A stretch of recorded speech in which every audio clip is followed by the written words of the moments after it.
Yo, what's going on, you guys? This is your boy Shermaine, aka Terry McGinnis, very excited and very happy to bring you some Halo 5 early access multiplayer beta gameplay. I am an Xbox One preview member, and I was so stoked. Stoked doesn't even come close to describe my excitement that I had last night. I was playing Dragon Age to find out that I was going to be playing Halo 5 Guardians beta 10 days earlier than everyone else. I was so psyched. I was so psyched, and guys, I am loving it, to put it short. This is awesome. In this video, we're going to talk about my general impressions of Halo 5 thus far. Now, because it is early access, we only have one game mode and 2 maps, and pretty generic weapons. I'm pretty sure this is just kind of stress testing right now, which is something that 343 really needs to do plenty of times so that they can ensure Halo 5 Guardians has a smooth launch. Now, you guys know I love to bring y'all full matches, but I couldn't do it just because the Elgato has been a total bitch. Contacted support. Now we're going to start from the ground up if we have to in terms of recording to get it back on its feet. But I had to split it up. This is the first segment is from one game, the second segment is from another. And I went well this first segment. I was 17-2 before I got lagged out, and the next segment is one half of the full game that I will use for another video.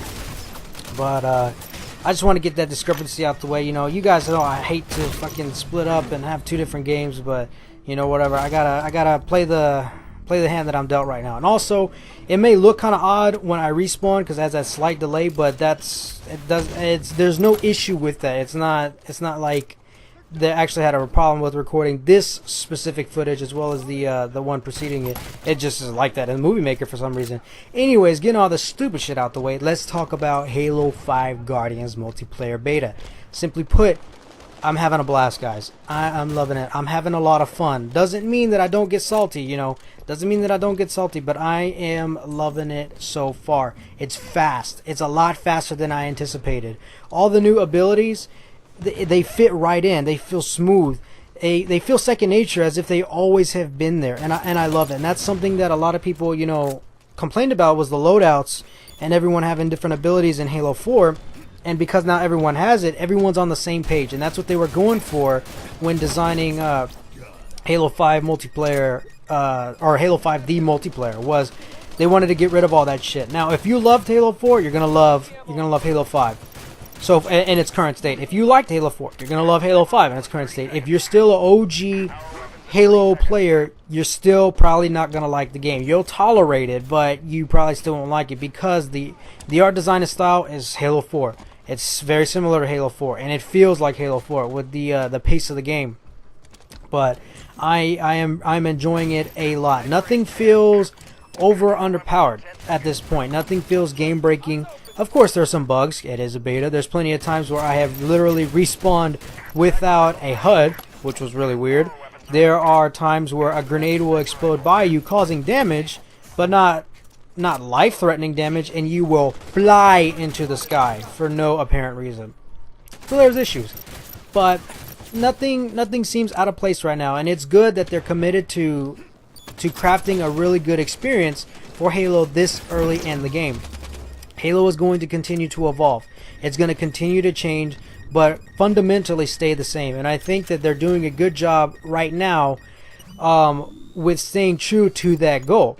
Because everyone starts out with the same guns, everyone has the same abilities, and it just comes down to your skill. If you do not use the skills, you're going to get left behind, because it's another way to be outplayed. Generally, everyone knows the sandbox that is combat in Halo is your grenades, your melee, gun skill, and movement. And now adding all these abilities, they fit right in perfectly. They fit right in. And they're going to take an adjustment period, yeah, especially like even just control scheme wise. Like left bumper is to throw grenades, right bumper is to melee, L is the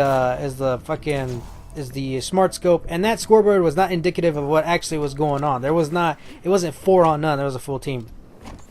Anyways, it feels good, guys. It feels fast, it feels fluid, it feels responsive. Let's go ahead and talk about some of the abilities now. Let's talk about sprint first. Now you see at the top there was that little white bar declining. When that white bar degrades, once it fully degrades, your shields will begin recharging. However, if you sprint at any point or even barely sprint, that meter will be refilled all the way to the top again, and you have to wait for it to degrade for your shields to begin charging. It adds another layer of depth and meta. I said that wrong, and meta to the game. You got to know when is an appropriate time to sprint and when isn't an appropriate time to sprint, because you're a sitting duck when you're sprinting, because you have no way to get your health or your shield up. It's another layer that is it's a nice thing to counteract something that was heavily complained about, yet still keep it in the game. However, there are some really odd and awkward delays when sprinting out of certain situations. If you use a shoulder charge or if you use a thruster pack and you might get shot, there are times where I have literally been unable to sprint even though I am clicking the button like 1,000 times. I don't know why. I hope that's just an error within the game that can be tweaked and fixed, because it made no sense to me whatsoever. But sprint feels good. Sprint feels good.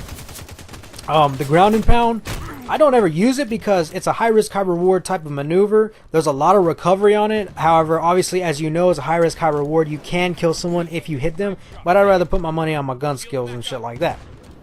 Now, with that being said, I would like, this is just me, I would like some of the shield to be taken down if you do ground and pound and you whiff. Even though there is plenty of recovery to punish the person, I would like a 25% reduction in your current shield. That's just me though.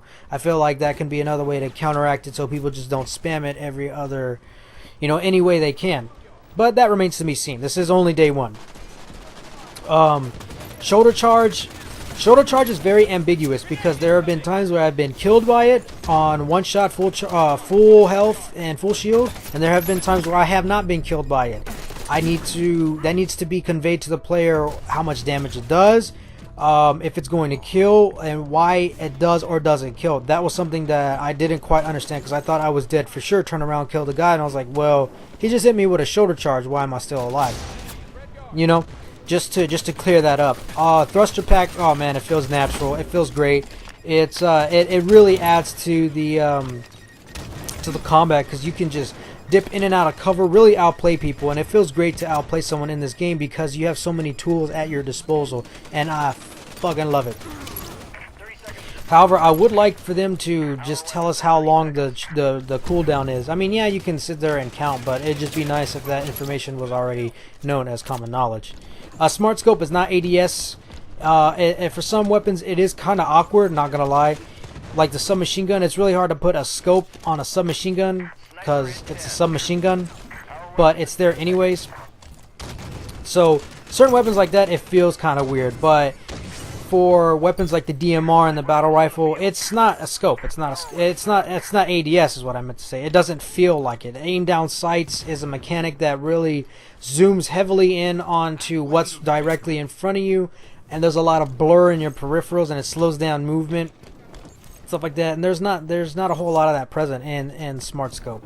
So to say it's ADS, I would have to disagree to a certain extent, for a pretty good extent. It's not aim down sights. Once you guys get your hands on it, if you actually play with an open mind, then you will see that Smart Scope is not ADS carbon copy. Let's see what else. Slide, slide's kind of just thrown in there, whatever. Some people like slide, some people don't like slide. I don't really give a shit for it. Assassinations are in the game. I haven't seen very many because how fast the game is, I'd rather just hit the motherfucker and be done with it. But they're all the same assassinations as Halo 4. I'm pretty sure those are just placeholders for the time being. Also, weapons. The battle rifle and DMR still reign supreme over everything in the game. Everything. Don't let anybody tell you otherwise. DMR definitely long range. It still works good in medium and close quarters if your aim is good, but I mean a DMR in medium to close range versus a battle rifle. I mean, battle rifle just stomps all over it. Don't get it twisted whatsoever. The assault rifle is still viable, definitely, but you want to win fights, you better get your ass to where the DMR and battle rifles are spawning. Speaking of which, spawns. Obviously, it's a beta. Spawns are going to be bad. But my biggest issue is when somebody spawns and they spawn next to a weapon. It's happened for me tons of times. I will literally spawn next to a DMR. That's not fair. in my opinion. This is, you know, we're getting back to same loadouts. If you want a weapon, you have to go get it on the map, and I do not want it gifted to me by spawning literally right next to it. That is not fair. That goes against the goals that you're trying to achieve with getting back to the roots. That is more game breaking to me than spawning next to somebody. To a certain extent, you know, spawning next to somebody is always terrible. But the fact that you're trying to get it back to the roots, get it back to, you know, square one, don't have a spawn next to a weapon that's clearly superior to many other weapons. No, don't do that. I don't like that. There's also no grenade indicator, so you have to be hyper aware of what's going on. If you see a grenade, you better track that SOB, because you don't know where it is, and people not used to that, it's a little difficult, because you'll be killed by something you would never even see, because there's obviously no indication of the location it is at. And a lot of people are going to be frustrated about that, but it's something you're definitely going to have to get used to.